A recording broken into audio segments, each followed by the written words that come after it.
মাংস খেতে খেতে দাঁতের গোড়ালি মশলে সব ব্যথা হয়ে গেছে, আর মাংস খেতে ভালো লাগছে না। রাত্রি ভেবেছিলাম যে রাতেই মাংস খাবো, আর খাবো না, সকালে উঠে আমি ভাতে ভর্তা দিয়ে রান্না করব। আসসালামু আলাইকুম, সবাই কেমন আছেন? আলহামদুলিল্লাহ, আল্লাহর অশেষ মেহেরবানিতে আপনাদের দোয়ায় আমরা অনেক অনেক ভালো আছি। নিশ্চয় আপনারা সবাই ভালো আছেন। যে যেখানে থাকুন ভালো থাকুন, সুস্থ থাকুন, এই কামনাই করি। আর এই যে সকাল হয়েছে, ঘুম থেকে উঠেই আমি এই যে ভাতে ভর্তা করব দেখে পাতা তুলতে আসছি। মৌলবী কচুর পাতা, এই পাতাটা ভর্তা ভাজি মানে যে যেটা খায় অনেক মজা লাগে, আমার কাছে তো অনেক ভালো লাগে।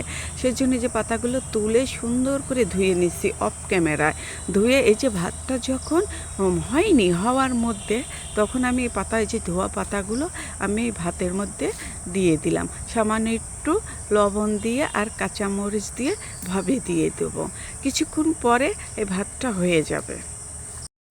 আমার মতন মাংস খেতে খেতে কার কার দাঁত ব্যথা হয়ে গেছে, গোড়ালি ব্যথা হয়ে গেছে, আর কে কোথায় থেকে ঈদ করলেন, শ্বশুর বাড়ি না বাপের বাড়ি? আমি তো বাপের বাড়ি ঈদ করলাম। আমার তো ঈদটা ভালো কাটেনি, কারণ আমার ঈদের আগে একটা ছাগলের বাচ্চা চুরি হয়ে গেছে, আর ঈদের দুদিন পর এত গাড়ি ঘোড়ার চাপ, ছাগলের বাচ্চা একটা অ্যাক্সিডেন্ট হয়ে মারা গেল। এই জন্য মনটা খুব খারাপ। আপনাদের সঙ্গে গল্প করতে করতে আমার ভাতটা হয়ে গেছে, শাক সেদ্ধ হয়ে গেছে, এখন ভর্তা করব।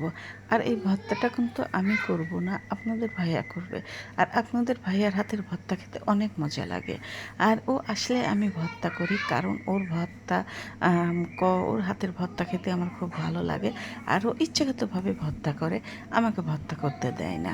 তারপরে এই যে মানে ভর্তা করার সময় আমি ক্যামেরাটা অফ করে রাখছিলাম আর চালু করতে ভুলে গিয়েছিলাম, সেই জন্য পেঁয়াজ আর রসুনটা ডলা দেখাতে পারিনি। আর সর্ষের তেল দিয়ে পেঁয়াজ রসুন লবণ দিয়ে চেটকে তারপর শাকটা মাখিয়ে নিয়েছি। আচ্ছা, আমার মতন সকালবেলা গরম গরম ভাত দিয়ে এরকম ভর্তা ভাত কে কে পছন্দ করেন? আমার তো অনেক ভালো লাগে, আমি তো অনেক পছন্দ করি এরকম ভর্তা ভাত খেতে। আপনাদেরও কি ভালো লাগে? আপনারাও কি পছন্দ করেন এরকম ভর্তা ভাত খেতে?